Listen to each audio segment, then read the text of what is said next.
இது ஃபர்ஸ்ட் மலேசியாவின் செய்திகள் உங்களுக்காக.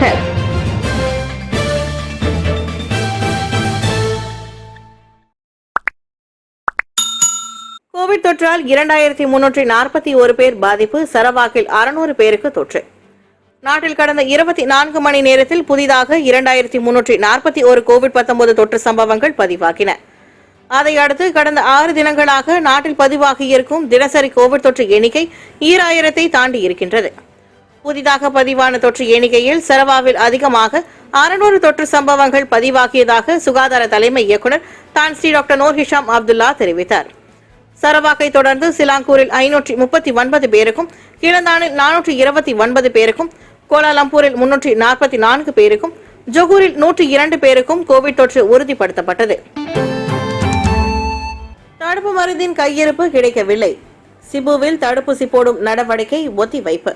2ஆம் கட்ட தடுப்பூசி திட்டம் தொடங்கி 2வது நாளான இன்று சரவாக் சிபுவில் திட்டமிடப்பட்ட தடுப்பூசி போடும் நடவடிக்கை ஒத்திவைக்கப்பட்டது.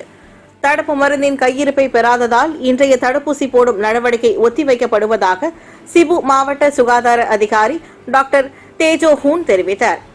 நேற்று முதல் நாளாக அந்த மாவட்டத்தில் 140 முன்கள பணியாளர்களுடன் 75 வயதிற்கு மேற்பட்ட 924 மூத்த குடிமக்கள் ஃபைசர் தடுப்பு மருந்தை எடுத்துக் கொண்டனர்.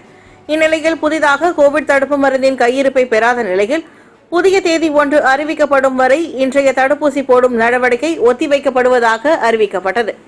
புதிய தேதியை மைசித்ரா செயலியின் வாயிலாக சரிபார்த்துக் கொள்ளும்படி மக்கள் கேட்டுக் கொள்ளப்பட்டுள்ளனர். இபிஎஃப் லாப ஈவுக்கான வயது வரம்பு 72. பழைய தகவல்.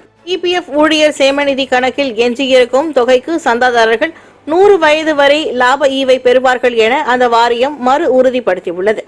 சந்தாதாரர்கள் 75 வயது வரை மட்டுமே லாப ஈவை பெறுவார்கள் என தற்பொழுது வாட்ஸ்அப்பிலும் இதர சமூக ஊடகங்களிலும் பகிரப்பட்டிருக்கும் தகவல் பழைய தகவல் என அந்த வாரியம் ஓர் அறிக்கையின் வாயிலாக தெளிவுபடுத்தியது.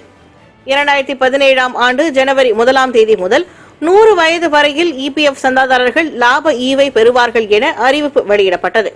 அந்த அறிவிப்பு இன்று வரை அமலில் இருப்பதாக அந்த அறவாரியம் குறிப்பிட்டது.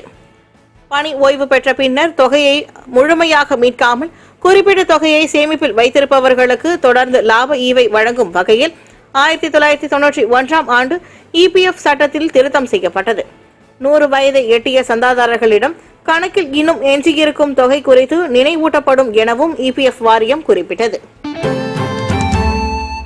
மாணவருக்கு 1500 ரிங்கிட் அபராதமா? சுகாதாரத்துறை விசாரிக்கிறது. பேராக்கில் மெட்ரிகுலேஷன் மாணவர் ஒருவருக்கு எஸ்ஓபி விதிமுறையை மீறியதற்காக 1500 ரிங்கிட் அபராதம் விதிக்கப்பட்ட சம்பவத்தை பேராக் சுகாதாரத்துறை விசாரிக்கின்றது.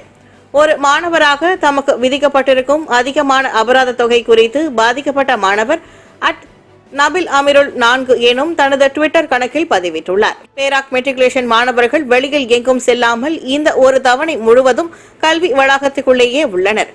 இந்நிலையில் அவர்களது கல்லூரியின் உணவு விடுதிக்குள் நுழைந்து எஸ்ஓபி விதிமுறையை மீறியதற்காக மாணவருக்கு 1500 ரிங்கிட் அபராதம் விதிப்பதாக அந்த மாணவர் குறிப்பிட்டார். தங்களின் 6 மாதத்துக்கான செலவு தொகையே 1250 ரிங்கிட் மட்டுமே என அந்த மாணவர் தனது ட்விட்டரில் பதிவிட்டுள்ளார். அந்த ட்விட்டர் பதிவை அடுத்து அந்த விவகாரம் தொடர்பில் பேராக் சுகாதாரத்துறை உடனடியாக விசாரணை மேற்கொள்ளும்படி உத்தரவிடப்பட்டிருப்பதாக சுகாதார தலைமை இயக்குநர் டாக்டர் நூர் ஹிஷாம் அப்துல்லா தெரிவித்தார். கோவிட் தடுப்பூசி திட்டம் மந்தமாக உள்ளது. அன்வார் சாடல். கோவிட் தடுப்பூசி திட்டம் எதிர்பார்க்கப்பட்டதை போன்று வேகமாக இல்லாமல் மந்தமாக இருப்பது குறித்து எதிர்க்கட்சி தலைவர் அன்வார் இப்ராஹிம் சாடினார். இன்றைய தினம் வரை மலேசியர்களில் 3 விழுக்காட்டினருக்கு மட்டுமே தடுப்பூசி போடப்பட்டுள்ளதாக பிகேஆர் தலைவருமான அன்வார் கூறினார். ஐரோப்பிய ஒன்றியத்தின் ஒரு மாதத்திற்குள் 17.8 விழுக்காட்டினர் தடுப்பூசி போடப்பட்டுள்ளதை அவர் விவரித்தார். அமெரிக்க அதிபர் ஜோ பைடன் நிர்வாகம் கூட அந்நாட்டு மக்களுக்கு தடுப்பூசி போடும் நடவடிக்கையில் தீவிர முனைப்பு காட்டி வருவதாக அன்வார் தெரிவித்தார். சில மாநிலங்களுக்கு தடுப்பூசிகளை விநியோகிக்கும் விவகாரத்தில் அமைச்சர் நிலையிலான தலைமைத்துவம் மெத்தனமாக இருப்பது குறித்தும் அன்வார் தனது ஏமாற்றத்தை வெளியிட்டார். உதாரணத்திற்கு சிலாங்கூர் அரசாங்கம் தனது மக்களுக்காக 20 லட்சம் தடுப்பூசிகளுக்கும் மேலாக பெறுவதற்கு நிதியை ஒதுக்கியிருந்த போதிலும் தேவையான அனுமதிக்காக பல மாதங்களாக காட்டியிருப்பதையும் அன்வார் சுட்டிக்காட்டினார். அரசாங்கத்தின் அனுமதியை பெறுவதில் சரவ அரசாங்கம் இதேபோன்ற பிரச்சனையை எதிர்நோக்குவதாகவும் அவர் கூறினார். தடுப்பு காவலின் போது தாக்கப்பட்டதாக கூறப்பட்ட கணபதி மரணம். போலீஸ் தடுப்பு காவலில் இருக்கும்போது தனது கால் துண்டிக்கப்படும் அளவுக்கு தாக்கப்பட்டதாக குற்றம் சாட்டியிருந்த ஆடவர் கடந்த 1 மாதத்திற்கு மேலாக செட்டாங் மருத்துவமனையில் தீவிர கண்காணிப்பு பிரிவில் சிகிச்சை பெற்று வந்த பின்னர் மரணம் அடைந்தார். கடந்த மார்ச் 8ஆம் தேதி முதல் மருத்துவமனையில் அனுமதிக்கப்பட்டிருந்த 40 வயது கணபதி மாண்டதை அவரது சகோதரியான தங்கமலர் உறுதிப்படுத்தினர். கணபதியின் கால் துண்டிக்கப்படும் அளவுக்கு தடுத்து வைக்கப்பட்டிருந்த போது தாக்கப்பட்டிருந்ததாக அவரது தாயார் எஸ் தனலட்சுமி மார்ச் 11ஆம் தேதி கொம்பாக் மாவட்ட போலீஸ் தலைமையகத்தில் புகார் செய்திருந்தார். நீரிழிவு மற்றும் இருதய நோய் பின்னணியை கணபதி கொண்டிருந்தாலும் போலீஸ் கைது செய்யப்பட்டது அவர் ஆரோக்கியத்துடன் இருந்ததாக தனலட்சுமி தனது புகாரில் சுட்டிக்காட்டியிருந்தார். மார்ச் 8ஆம் தேதி கணபதி விடுவிக்கப்பட்டதோடு அவர் செட்டாங் தீவிர சிகிச்சை பிரிவில் அனுமதிக்கப்பட்டிருந்ததாக தங்களது குடும்ப உறுப்பினர்களிடம் போலீஸ்காரர் கூறியிருந்ததையும் தனலட்சுமி தனது புகாரில் சுட்டிக்காட்டியிருந்தார். மாநிலத்தை கடந்து தேனிலவுக்கு சென்ற தம்பதிக்கு 1 நாள் சிறை. ரிங்கிட் மலேசியா 2500 அபராதம். மாநிலத்தை கடப்பதற்காக கடந்த மாதம் எழுத்துப்பூர்வமான கடிதத்தில் பொய்யான காரணம் கூறி ஜொகூருக்கு தேனிலவுக்கு சென்று வந்த தம்பதிக்கு மாஜிஸ்ட்ரேட் நீதிமன்றம் 1 நாள் சிறை மற்றும் 2500 ரிங்கிட் அபராதம் விதித்தது. 24 வயதுடைய இராம்நாஸ் ஹபீஸ், அவரது கணவரான 23 வயதுடைய சக்ஷா ஆகியோர் மாஜிஸ்ட்ரேட் வோங் சியாசி முன்னிலையில் கொண்டுவரப்பட்ட குற்றச்சாட்டை ஒப்புக்கொண்டனர். அந்த தம்பதியர் உல்லாச தளத்திற்கு தேனிலாவுக்கு சென்றதாக புகைப்படம் சமூக வலைதளத்தில் பதிவிட்டிருந்ததை தொடர்ந்து வைரலானது. அதோடு மாநிலங்களை எப்படி கடக்க முடியும் என வலைதளவாசிகளுக்கு அந்த தம்பதியர் குறிப்புகளையும் சமூக வலைதளத்தில் குறிப்பிட்டிருந்தனர். வர்த்தக விவகாரம் தொடர்பாக நிபந்தனைக்குட்பட்ட நடமாட்ட கட்டுப்பாட்டு ஆணையை மீறி ஜொகூர் பாருவுக்கு செல்வதற்காக கடிதம் சமர்ப்பிப்பதற்காக அந்த தம்பதியர் வாங்சா மாஜு போலீஸ் நிலையத்திற்கு சென்றிருந்தனர். கடமையை நிறைவேற்றுவதை கேட்டுக்கொள்ளும் நிறுவனத்தின் கடிதத்தையும் அந்த தம்பதியர் போலீஸ் நிலையத்தில் சமர்ப்பித்தனர்.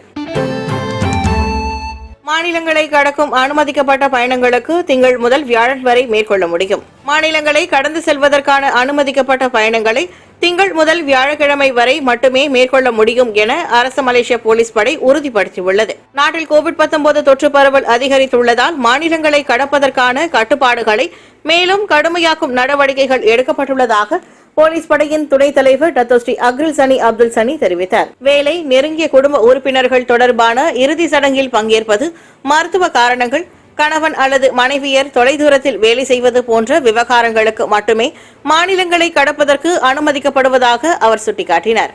அப்படியே மாநிலங்களை கடக்கும் பயணங்களுக்கு அனுமதிக்கப்பட்டால் திங்கட்கிழமை முதல் வியாழக்கிழமை வரை மட்டுமே அந்த பயணத்தை மேற்கொள்ள முடியும். வெள்ளிக்கிழமை முதல் ஞாயிற்றுக்கிழமை வரையிலான பயணங்களுக்கு அனுமதி இல்லை என அக்ரிசனி அப்துல்லா விவரித்தார். கோவிட் தொற்று எண்ணிக்கை உயர்வு உண்மை இல்லையா? இஸ்மாயில் சப்ரி மறுப்பு. கோவிட் தொற்று பரவலின் எண்ணிக்கை அதிகரித்திருப்பது போன்ற தோற்றத்தை ஏற்படுத்துவதற்கு அந்த எண்ணிக்கை மிகைப்படுத்தப்படுவதாக அல்லது தவறாக காட்டப்படுவதாக சில தரப்பினர் கூற வரும் குற்றச்சாட்டை பாதுகாப்புக்கான முதன்மை அமைச்சர் இஸ்மாயில் சப்ரி மறுத்தார். இது அடிப்படையற்ற குற்றச்சாட்டு என்றும் அவர் தெரிவித்தார். நாள்தோறும் ஒவ்வொரு மாநிலத்தின் சுகாதாரத்துறையிடம் இருந்து கோவிட் தொற்றின் விவரங்களை சுகாதார அமைச்சு பெற்று வருகிறது. எனவே கோவிட் தொற்று அதிகரிக்கவில்லை என்று கூறப்படும் தகவலில் உண்மை இல்லை என்று சிலர் கூறுவதை இஸ்மாயில் சப்ரி நிராகரித்தார். தினசரி நண்பகல் 12 மணி வரை ஒவ்வொரு மாநிலத்தில் இருந்தும் பெறப்படும் புள்ளி விவரங்களை அடிப்படையாக வைத்து மொத்த எண்ணிக்கையை சுகாதார அமைச்சு வெளியிடுவதாக அவர் சுட்டிக்காட்டினார். அப்போது கோவிட் தொற்று பரவலின் எண்ணிக்கை குறித்து தவறான தகவல் வெளியிடுவதாக சில தரப்பினர் கூறி வருவது குறித்து வினவப்பட்ட போது அவர் இதனை தெரிவித்தார்.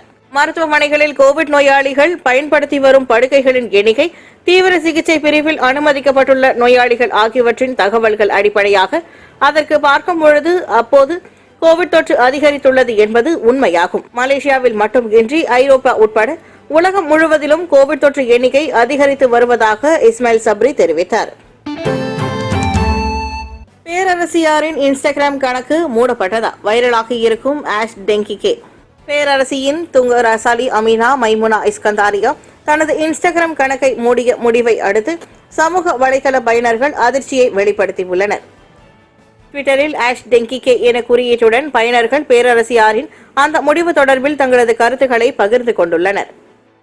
டெங்கிகே எனும் வார்த்தை பேரரசியார் தனது இன்ஸ்டாகிராம் கணக்கை மூடுவதற்கு முன்பாக கடைசியாக ஒரு பயனரின் கேள்விக்கு அளித்த பதிலாகும்.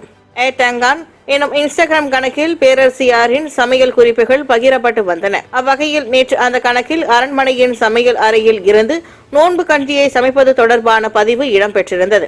அந்த பதிவுக்கு கீழ் பயனர் ஒருவர் அரண்மனை சமையல்காரர்கள் கோவிட் தடுப்பூசி போட்டுக் கொண்டு விட்டார்களா என கேள்வி எழுப்பினார்.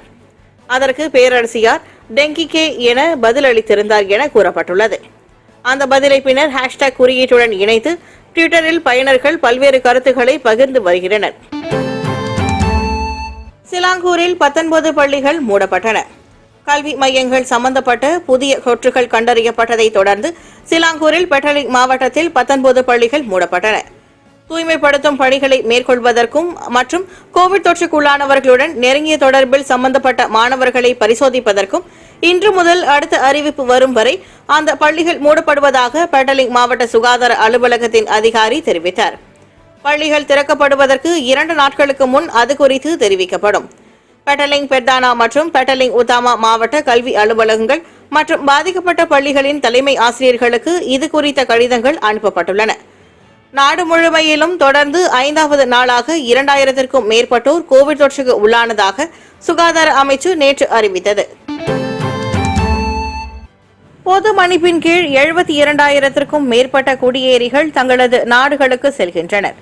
ஆவணங்கள் அற்ற 1,45,000க்கும் மேற்பட்ட குடியேறிகள் அரசாங்கத்தின் பொது மன்னிப்பு திட்டத்தை ஏற்றுக்கொண்டனர். இவர்களில் பாதிக்கும் மேற்பட்டோர் தங்களது நாடுகளுக்கு திரும்புவதற்கு முடிவு செய்துள்ளனர். என்ஜிஓர் மறுசீரமைப்பு திட்டத்தின் கீழ் இங்கு வேலைக்கு செய்வதற்கு சட்டப்பூர்வமாக பதிவு செய்துள்ளதாக உள்துறை அமைச்சர் ஹம்சா ஜைனுடின் தெரிவித்தார். 72,324 பேர் தங்களது நாட்டிற்கு திரும்பவிருக்கின்றனர். எஞ்சிய 72,506 பேர் மறுசீரமைப்பு திட்டத்தின் கீழ் சட்டப்பூர்வ தொழிலாளர்களாக இங்கு வேலை செய்வதற்கு பதிவு செய்து கொள்வதற்கு முன்வந்ததாக அவர் கூறினார். ஆவணங்களை கொண்டிருக்காத குடியேறிகளிடம் இருந்து அபராதம் மற்றும் மலேசியாவில் தொடர்ந்து வேலை செய்வதற்கான சிறப்பு பாஸ் அல்லது சிறப்பு அனுமதிக்காக 3,51,00,000 ரிங்கிட்டை அரசாங்கம் வசூலித்துள்ளதாக ஹம்சா ஜைனுடின் கூறினார். புதிய முதலீடு கொள்கை அமைச்சரவை கூட்டத்தில் நாளை சமர்ப்பிக்கப்படும். நாட்டில் புதிய முதலீடு கொள்கை தொடர்பான அறிக்கை அமைச்சரவை கூட்டத்தில் நாளை தாக்கல் செய்யப்படும். அனைத்துலக வாணிக தொழில்துறைக்கான முதன்மை அமைச்சர் முகமது அஸ்மின் அலி இதனை தெரிவித்தார். மலேசியாவை உயர் வருமானம் பெறும் நாடாக உருவாக்கும் முயற்சிக்காக உயர்தரம் வாய்ந்த முதலீட்டாளர்களை கவரும் நடவடிக்கை உடனடியாக அமல்படுத்தப்படும். புத்தாக்கம், தொழில்நுட்பம், இலக்கவியல் போன்ற விவகாரங்களை உள்ளடக்கிய கொள்கையில் கவனம் செலுத்தப்படும். அண்மையில் தாம் தென்கொரியா மற்றும் ஜப்பான் ஆகிய நாடுகளுக்கு மேற்கொண்ட வருகையின் போது புதிய முதலீட்டு கொள்கை அமலாக்கத்திற்கு முதலீட்டாளர்கள் வரவேற்றதாகவும் அஸ்மின் அலி கூறினார்.